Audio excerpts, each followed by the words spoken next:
Alhamdulillah, wassalatu wassalamu ala rasulillah. Subhanaka la ilma lana illa ma 'allamtana, innaka antal alimul hakim, wa la fahma lana illa ma fahamtana, innaka antal jawadul karim. Chers frères et sœurs en islam, assalamu alaikum wa rahmatullahi wa barakatuh. Nous allons parler, Inch'Allah, aujourd'hui d'un thème qui me tient à cœur et qui est la fornication. Qu'Allah nous en préserve. Wa la taqrabu zina. Allah dit, n'approchez pas la fornication, car c'est une turpitude et une mauvaise voie. Qu'Allah nous en préserve. Et j'aurais préféré ne pas avoir à en parler des choses honteuses, mais malheureusement c'est la réalité qui me pousse et qui me force.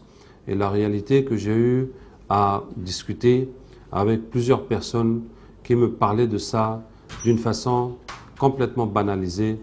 Et vraiment, c'est quelque chose de choquant. En tout cas, choquant pour moi. À quel point les gens prennent ça à la légère.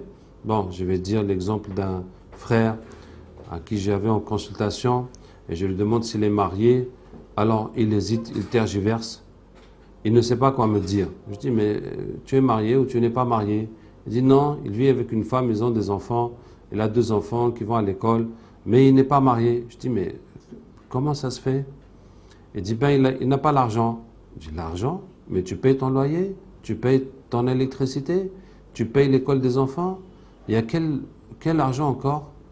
Il y a besoin de quel argent encore? Non, qu'il n'a pas l'argent de quoi célébrer le mariage.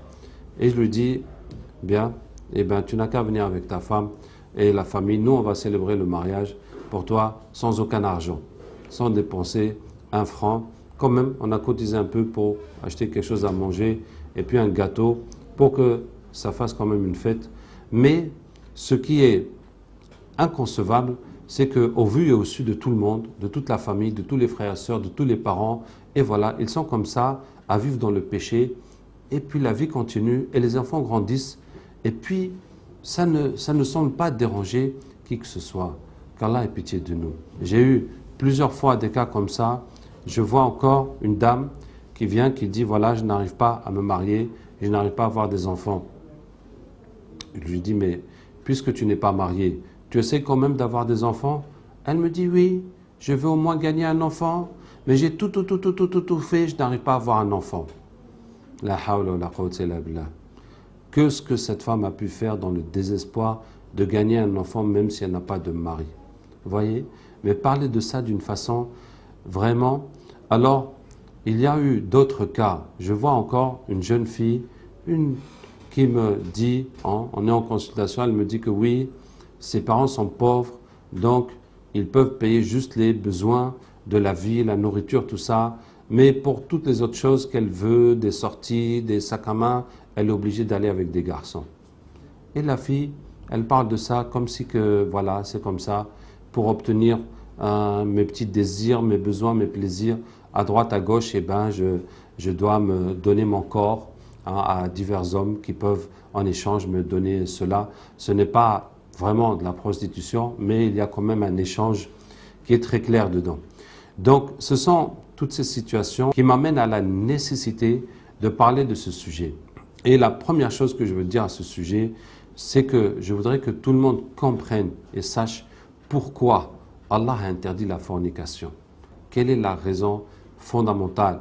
Quelle est la raison de cette interdiction? On peut dire qu'il y a des maladies, pour éviter les maladies. Maintenant, on va répondre qu'on a trouvé le moyen d'éviter les maladies. hein, même si on n'arrive pas toujours à les éviter. On peut dire que c'est à cause des grossesses, et on va avoir des grossesses hors mariage, et les enfants sont dans une situation de bâtard, une situation d'instabilité, et ils n'auront pas l'éducation qu'il faut, mais on va aussi nous répondre que non, on a trouvé le moyen d'éviter les grossesses. Hein? Mais ce n'est pas ça la raison fondamentale. Le prophète sallallahu alayhi wa sallam dit La ahada aghyaru min Allah ta'ala. Personne n'est plus jaloux qu'Allah. Pour cela, il a interdit وَلِذَلِكَ حَرَّمَ الْفَوَاحِشَ مَا ظَهَرَ مِنْهَا وَمَا بَطَنَ. Pour cela, il a interdit les turpitudes, tous les péchés sexuels apparents ou cachés, tout ce qu'on peut montrer ou cacher. Allah interdit. Allah Ta'ala est plus jaloux que qui que ce soit. Si tu es jaloux pour ton mari, ou pour ta femme, ou pour ta fille, ou pour ta sœur, et tu es jaloux, et tu ne supporterais pas de voir les hommes jouer avec elle, et la toucher, etc., sache que Allah est plus jaloux pour ta propre femme que toi-même. Ça veut dire que la façon que tu vois un homme toucher ta femme et la colère que ça met dans ton cœur, la colère qui jaillit dans ton cœur de voir quelqu'un tourner autour de ta femme ou ta sœur ou ta fille, sache que Allah est plus en colère que cela. Hein? Et je vais vous retourner la situation pour que vous compreniez. Imagine qu'un garçon drague une fille et au moment de passer à l'acte, il lui dit « Mais c'est qui ton papa ?» Elle lui dit « Mon papa, c'est l'imam tel. » Quelqu'un qu'il respecte énormément, qu'il considère énormément, mais tout à coup, il ne peut plus aller plus loin avec cette fille pour le respect qu'il a pour son père. Et même si la fille, elle dit « Non, t'inquiète pas, j'ai l'habitude, moi je fais ça tout le temps. » Non, non, mais le respect de son père va le stopper et l'empêcher de faire ça. Et que dire du respect d'Allah? C'est Allah qui est jaloux pour toutes les femmes du monde, même si elle n'a pas de parenté avec toi, même si elle-même, elle n'a plus de considération pour son corps, même si elle n'est pas musulmane, quelle que soit sa situation. Voyez-vous? Donc si tu vas forniquer avec une femme, imagine toi la jalousie d'Allah que tu es en train de défier. Hein? Imagine tu vas passer à l'acte avec une femme et maintenant c'est la sœur de ton meilleur ami, ou tu apprends que c'est la femme de ton meilleur ami.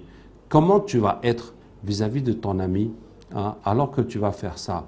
Est-ce que tu vois ce que tu es en train de lui faire, cette trahison que tu es en train de faire à son égard?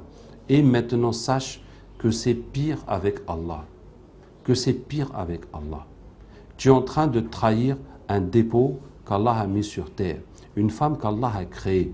Nous aimons nos épouses, nos mères, nos filles, pour les liens de parenté qui nous unissent. Mais Allah nous aime parce qu'il est notre créateur. Allah nous aime plus que nous-mêmes. Hein? Et Allah dit « وَلَقَدْ كَرَّمْنَا بَنِي Adam » Nous avons anobli le fils d'Adam. Allah a donné à l'homme une noblesse, une valeur. Et cette valeur, nous n'acceptons pas de la rabaisser, de la honnir, de devenir comme des bêtes, de perdre notre humanité, notre considération, notre respect de soi. Ainsi, l'homme perd son honneur, sa fierté, sa considération de soi. Donc, il va se comporter sans aucune limite. Il ne voit que son intérêt, il ne voit que le gain, il ne voit que le plaisir. Et donc, il est capable du pire. Il est capable de ce qui est inhumain, même pas bestial. Même les bêtes ne feront pas ça. Voyez-vous? Donc, ça fait partie de cette noblesse qu'Allah a mis en l'homme de détester la fornication. Donc ça, c'est le premier point hein, que je veux que chacun comprenne. Quelle est la raison de l'interdiction de la fornication? Si tu vois quelqu'un tourner autour de ta femme, ce n'est pas la crainte de la maladie qui te met en colère. Tu ne vas pas dire à ta femme, ah mais tu pouvais attraper une maladie, m'amener ça. Non, ce n'est pas ça. Ce n'est pas la crainte de la grossesse qui te met en colère. C'est l'honneur, c'est la fierté. Et si quelqu'un perd cet honneur, il est capable du pire, qu'Allah nous en préserve. Donc, voici le premier point que je veux établir. Hein, pourquoi Allah interdit la fornication? Qu'Allah Ta'ala nous aide et nous pardonne nos péchés et nous guide dans le droit chemin. Maintenant, pour ne pas arriver à la fornication, Allah nous donne la méthode. وَلَا تَقْرَبُوا الزِّنَا. N'approchez pas la fornication. Particulièrement pour ce péché-là. Pas pour le péché de la médisance, du vol, de consommer quelque chose de haram. Non. C'est uniquement pour le péché de la fornication qu'Allah dit n'approchez pas. Parce que si on approche, on est de plus en plus tenté, on ne peut plus s'arrêter et jusqu'à ce qu'on tombe dedans. Donc la solution, c'est de ne pas approcher. Hein? Donc tout ce qui provoque la tentation, tout ce qui provoque l'envie, tout ce qui suscite le désir, tout ce qui te met dans un état d'envie, il faut couper. Il faut s'éloigner de cela. Se retirer, ne plus fréquenter les endroits de débauche. Hein? Ne limiter ses relations avec l'autre sexe si ça suscite la tentation. Mais si c'est des relations normales et qui ne suscitent rien, s'il n'y a pas de fitna, de tentation dedans, il n'y a pas de mal. On parle de ce qui, toi-même, tu sens que ça te tire, hein, que ça t'amène vers la fornication. Donc, ne plus fréquenter et limiter les paroles, les relations avec l'autre sexe si tu sens que ça te suscite, ça t'excite. Et ensuite, le regard, baisser le regard. Et le prophète sallallahu alayhi wa sallam nous a beaucoup recommandé, il a dit le regard est une flèche de Satan, celui qui l'évite, Allah lui met une foi dans son cœur dont il trouvera le plaisir dans la prière. Donc c'est une flèche de Shaitan. Et le prophète sallallahu alayhi wa sallam aussi dit quand la femme sort, Shaitan l'enveloppe et envoie des flèches à tous ceux qui la regardent. Et donc il faut baisser le regard. Alors, pour baisser le regard, je vais vous donner un conseil. Chaque fois que vous voyez une femme mal habillée, d'une façon provocante, d'une façon qui vous touche, priez pour elle, pour qu'Allah la guide, pour qu'Allah lui pardonne. Hein, ne la maudissez pas, ne dites pas des mauvaises paroles. Priez pour elle. Ça pouvait être votre sœur, ça pouvait être votre mère, ça pouvait être votre femme, ça pouvait être votre fille. Hein, même si elle n'est pas musulmane, priez pour elle. Puisque le prophète sallallahu alayhi wa sallam a dit, quiconque parmi vous voit un mal, qu'il le change par sa main, s'il ne peut pas par sa langue, s'il ne peut pas par son cœur, et telle est la foi la plus faible. Et en voyant cette femme, est-ce que tu peux changer ça par ta main? On ne peut pas. On ne peut pas venir forcer les gens à s'habiller autrement. Est-ce que tu peux changer par ta langue? Si tu peux, vas-y. Si tu peux lui parler d'une façon positive et gentille, hein, vas-y. Et sinon, au moins par le cœur. Donc, le fait de prier pour elle, ça va préserver ton cœur. Et ça va t'aider à te rappeler d'Allah et à baisser le regard. Et il faut savoir que si on regarde les femmes avec envie, plus on regarde, plus on est tenté et plus on ne peut plus contrôler son regard. Et plus on s'abstient de regarder, moins on est tenté jusqu'à ce qu'on ne remarque plus et qu'on ne sente plus. Donc il faut se désengager du regard jusqu'à ce qu'on ne sente plus cette attirance et cette envie, cette pression, et qu'on puisse baisser le regard sans problème. Et ensuite, une fois qu'on a baissé le regard, c'est la pensée. Il faut contrôler ses pensées. Et beaucoup de gens se disent, moi au moins, je me permets de fantasmer, je me permets d'imaginer des choses avant de dormir, hein, puisque je ne commets pas l'acte et je ne touche pas les femmes, je ne vais pas danser, je ne fais pas autre chose. Donc au moins, je vais laisser mon esprit vagabonder et imaginer des choses. Alors, on n'a pas de péché à imaginer, mais tu as donné ton esprit à Shaitan. Ça veut dire que toi, tu veux voir, Shaitan te ramène des films, des mises en scène, etc. Et tu aimes ça, et Shaitan va te faire un lavage de cerveau. Ce qui fait qu'après, à tout moment, Shaitan peut te sortir ces images, même si tu es en prière, dans n'importe quelle situation, puisque c'est toi-même qui lui as donné l'accès dans ton cerveau.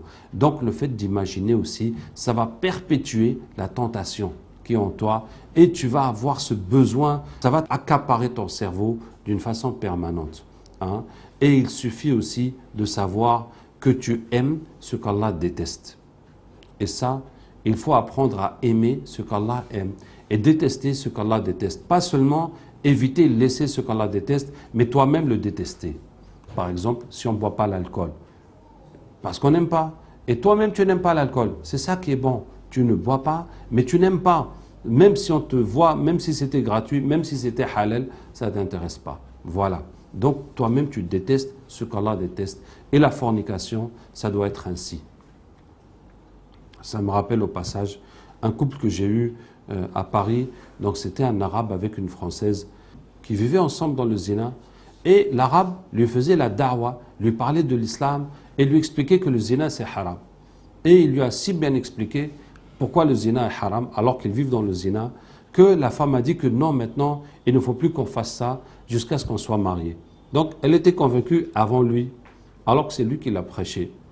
Et la même nuit, elle a fait un rêve. Elle a vu un spectacle horrible d'hommes et de femmes qui étaient nus, qui étaient brûlés, qui étaient torturés, quelque chose d'horrible.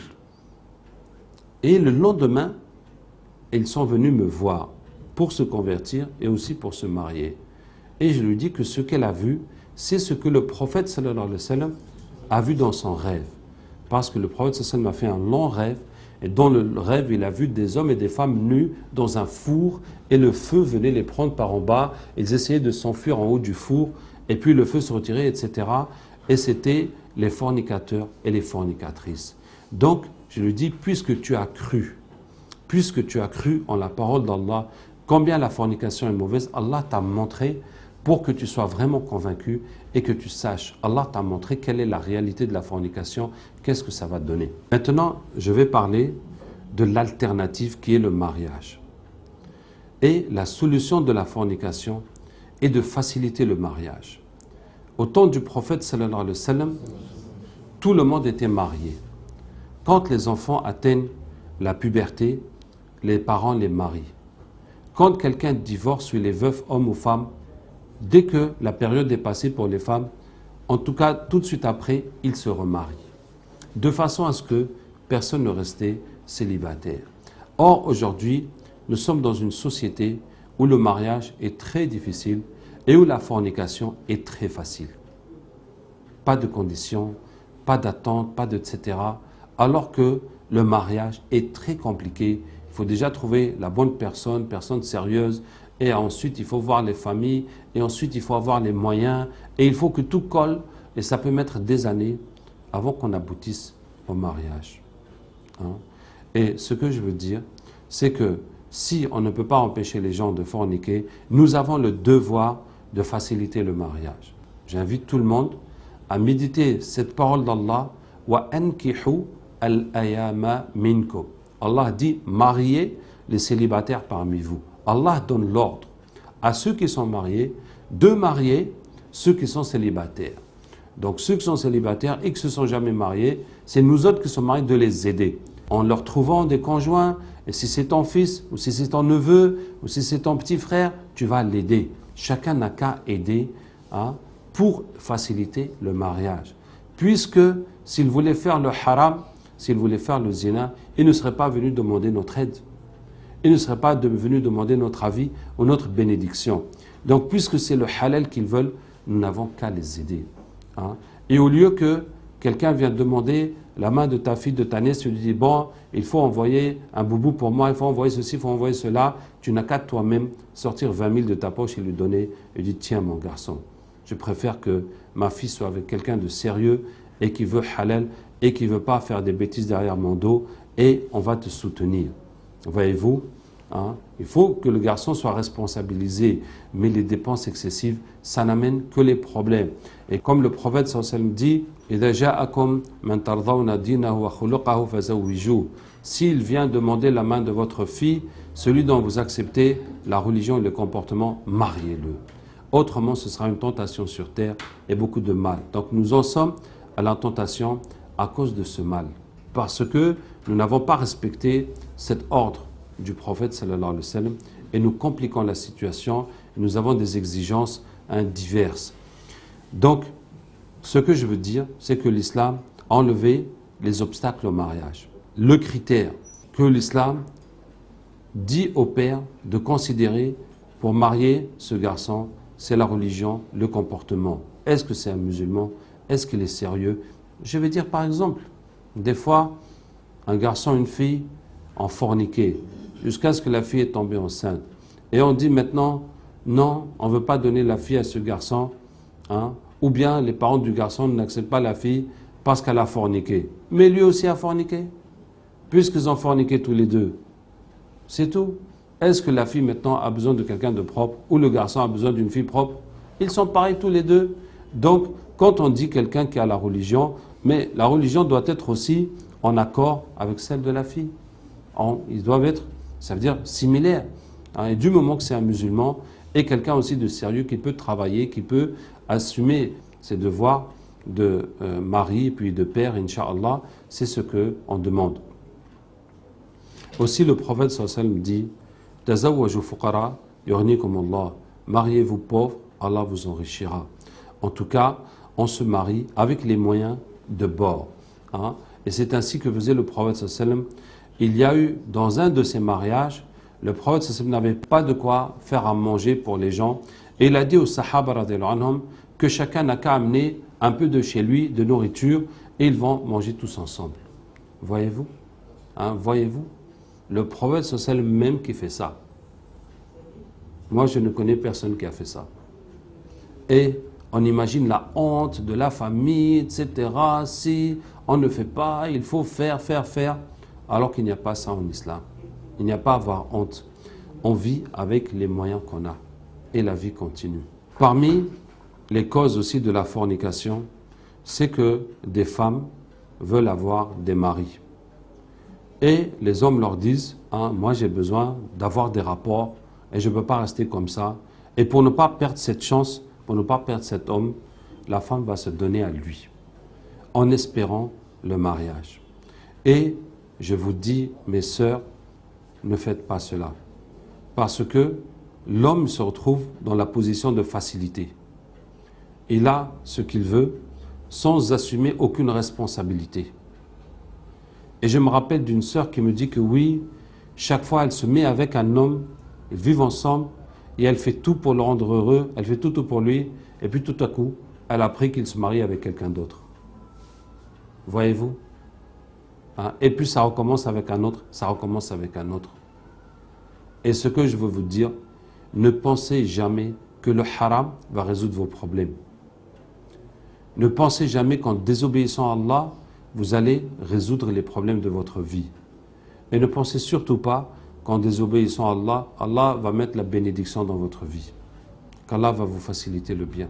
Non, vous avez détruit la bénédiction de votre vie en ayant recours au péché. Mieux vaut s'abstenir. S'abstenir et tu lui dis, si tu veux, tu viens chez mes parents, demander ma main, c'est tout. Et là, vous allez voir s'il est sérieux ou pas sérieux, s'il veut vraiment t'épouser ou pas. Wallahi, c'est ce que je conseille à toutes les sœurs.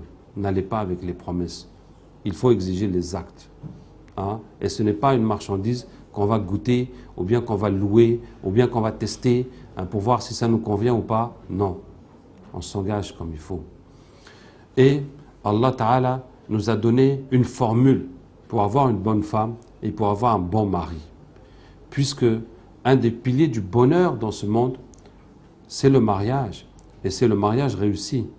Et comment avoir une bonne femme, un bon mari? Allah Ta'ala nous dit Al-khabithatu lil-khabithin, wal-khabithuna lil-khabithat, wat-tayyibatu lil-tayyibina, wat-tayyibuna lil-tayyibat. Les perverses sont pour les pervers, et les pervers sont pour les perverses, et les bonnes sont pour les bons, et les bons sont pour les bonnes. Voilà. Tu veux un bon mari, tu veux une bonne femme, eh bien tu dois être bonne toi-même. Tu dois être bon toi-même. Et tu dois redoubler de piété, de prière, de demande à Allah tabaraka wa ta'ala, d'abstinence, de chasteté, et Allah te donnera le bien. Tu ne peux pas imaginer ou tu ne peux pas attendre, Allah ta'ala te donnera le bien. Parmi les causes de la fornication, c'est les complications des parents. Wallahi, un couple devait se marier, toutes les familles étaient d'accord. Il y a une tante qui dit non, attendez encore qu'elle fasse une année scolaire ou 2 années scolaires encore. Et elle a bloqué tout le mariage. Qu'Allah ait pitié de nous. Wallahi, ce qui est vraiment difficile à comprendre, c'est que tous, quand nous voulions nous marier à l'époque, chacun de nous, avant de se marier, combien il a souffert et combien il a dû passer d'obstacles et de difficultés. Et maintenant que c'est toi qui es en position d'accorder le mariage aux autres, tu leur mets les mêmes obstacles que tu as subis. Et comment veux-tu qu'Allah bénisse ta fille ou ton fils quand tu le fais passer par cette épreuve? Et nous avons, parmi les choses qui sont horribles, des parents qui acceptent que leurs enfants soient en situation de fornication, mais qui n'acceptent pas le mariage. Hein? Comme un garçon qui a demandé la main d'une fille, et maintenant le père dit « Ah, il faut attendre qu'elle finisse ses études et pour se marier. En attendant, eh ben, s'ils sont ensemble, ça ne pose pas de problème. » En attendant, ils n'ont qu'à forniquer. Subhanallah. Refuser le mariage et accepter la fornication. Hein? C'est une attitude horrible. Hein? Comment peut-on être musulman, se tenir devant Allah? Comment peut-on dire qu'on aime le prophète sallallahu alayhi wa sallam alors qu'on tient de telles paroles, qu'on tient de tels propos? Hein?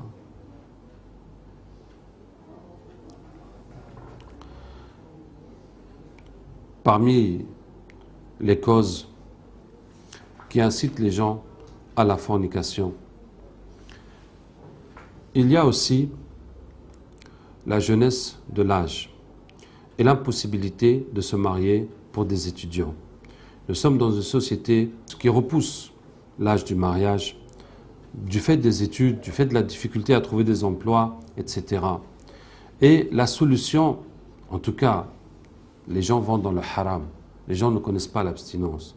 Donc la solution, si mon fils ou ma fille et ton fils, ils sont dans cette situation, nous autres les parents, nous n'avons qu'à les prendre en charge et les encadrer et les aider et leur faire un mariage et les garder encore dans nos maisons jusqu'à ce qu'ils soient en âge de voler de leurs ailes. Puisque le zina, très souvent, est un fait accompli. Nous sommes devant la situation et donc devant une telle situation, la solution est de régulariser la situation en procédant à un mariage et en encadrant ce couple, en les soutenant financièrement et puis en les aidant à ce qu'ils continuent leurs études et qu'ils volent de leurs propres ailes.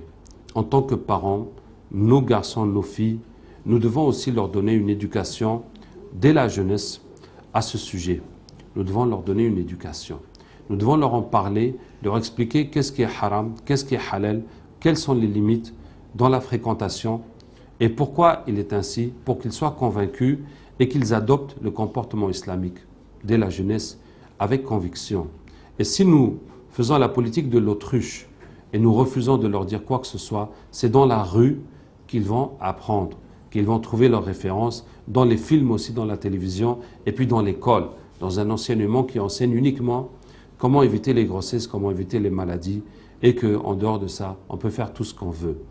Donc, une façon très simple d'aborder la question avec vos enfants, c'est de dire à vos enfants de n'importe quel âge, qu'est-ce qu'on a le droit de faire et de ne pas faire avec les filles ou bien avec les garçons. Et vous allez voir comment vos enfants vous parlent librement de ce sujet et vous allez pouvoir situer leur niveau de compréhension de ce sujet.